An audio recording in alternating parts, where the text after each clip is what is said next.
Assalamualaikum everyone, welcome to my YouTube channel Instant School of Accountancy। तो हम पढ़ रहे हैं audit and assurance. Audit and assurance is set to be the double A. इसमें different chapters हैं that are audit framework, risk and planning, उसके अलावा internal controls, audit evidence, review and reporting. And we know that जो ये subject है वो आपके पास total, यहाँ पे नहीं, यहाँ पे लिख देती हूँ, टोटल 100 मार्क्स का है, जिसमें से जो 70 मार्क्स हैं वो आपके पास है 70 मार्क्स सब्जेक्टिव के। आपने खुद टाइप करना है। और जो 30 है वो ऑफ ऑब्जेक्टिव है। ठीक है, इसका कोई डिस्ट्रीब्यूशन नहीं, जिस तरह हम टैक्सेशन में या एफआर वगैरह में कह देते थे कि इसमें से इतने ओटीक्यूज आ जाएंगे, ये वाला टॉपिक टेस्ट करके, ऐसा कुछ भी नहीं, कहीं से भी आपको दे देते हैं। इसमें हमारे पास 3 मेन टॉपिक्स हैं, एक है ऑडिट रिस्क, एक इंटरनल कंट्रोल्स और एक तीसरा है हमारे पास what are the procedures of audit. Audit करने के लिए हर एक हेड के क्या प्रोसीजर्स है, इसमें बहुत चीज़ें हैं हम वी कैन कवर, और ये 90% ऑफ सिलेबस को कवर करते हैं और 10% में अदर एरिया आ जाता है। ठीक है, अब हम ऑडिट एंड एश्योरेंस को समझने के लिए सबसे पहले हमें ये पता होना चाहिए what is audit and what is assurance, इन दोनों का क्या मतलब है। ठीक है, ऑडिट का मतलब है किसी चीज़ को रिव्यू करना, एश्योरेंस का मतलब है उस पर अपनी राय देना, उस पर अपना ओपिनियन जाहिर करना। ठीक है, इसके लिए हमें सबसे पहले एश्योरेंस को समझना होगा कि व्हाट इज एश्योरेंस। तो एश्योरेंस क्या है हमारे पास, हाँ सॉरी, आज मेरी तबीयत ख़राब है तो वॉइस इशू होगा, तो सॉरी फॉर डैट। ठीक है, मैं कह रही हूँ कि एश्योरेंस समझना होगा।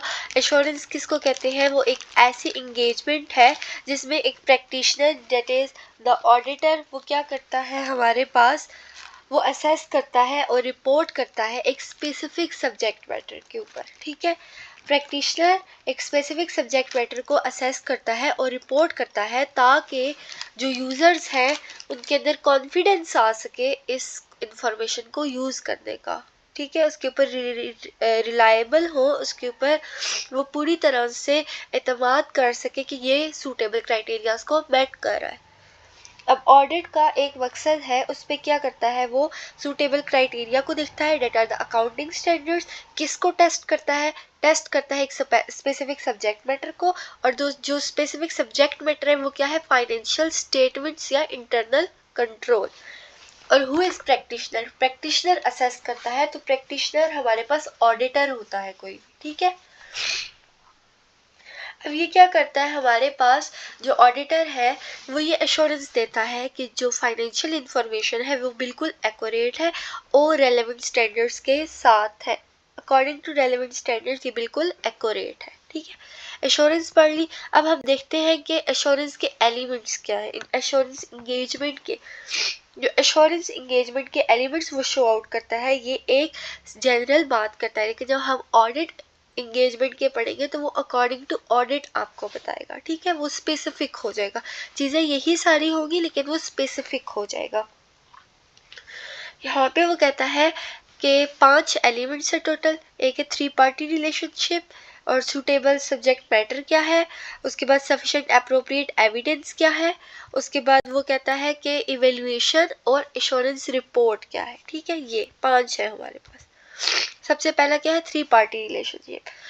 What is 3 party relationship, 3 parties का आपस में क्या रिलेशन है। एक वो जो कि रिपोर्ट बना रही है, एक वो जो उसको असेस कर रही है, और एक वो जो उसको यूज कर रही है। 3 ही होंगे, एक बनाने वाला, एक उसको असेस करने वाला और एक उसको यूज करने वाला। ठीक है, तो जो वो रिपोर्ट बनाता है उसको हम क्या कहते हैं, रिस्पॉन्सिबल पार्टी। जो उस सब्जेक्ट मैटर को प्रिपेयर करता है उसको हम रिस्पॉन्सिबल पार्टी कहते हैं। जो उसको रिव्यू करता है, उसको असेस करता है, उसके ऊपर अपनी एश्योरेंस प्रोवाइड करता है, वो एक प्रोफेशनल होता है जिसको हम कहते हैं प्रैक्टिशनर। और एक होता है इंटेंडेड यूज़र। यूज़र से पता है कि उसके ऊपर वो उस ऑडिट रिपोर्ट के ऊपर, उस एश्योरेंस रिपोर्ट के ऊपर वो बंदा रिलायबल होता है, उसको यूज़ करता है उस रिपोर्ट को, वो होता है एक इंटेंडेड यूज़र। ठीक है। अब हम कहते हैं सूटेबल सब्जेक्ट मैटर क्या है? वो सब्जेक्ट मैटर जिसको बनाया जाता है, जिसको रिस्पॉन्सिबल पार्टी बनाती है। ये भी हम जनरल बात कर रहे हैं। इसकी एग्जांपल ऑडिट इंगेजमेंट है। ठीक है, कि इंटेंडेड यूज़र क्या है, प्रैक्टिशनर क्या है, रिस्पॉन्सिबल पार्टी क्या है, सूटेबल सब्जेक्ट मैटर क्या है, उनका क्या मैटर है। अच्छा, उसके लिए इवेल्युएशन ज़रूरी है। इवेल्युएट किसको किया जाता है?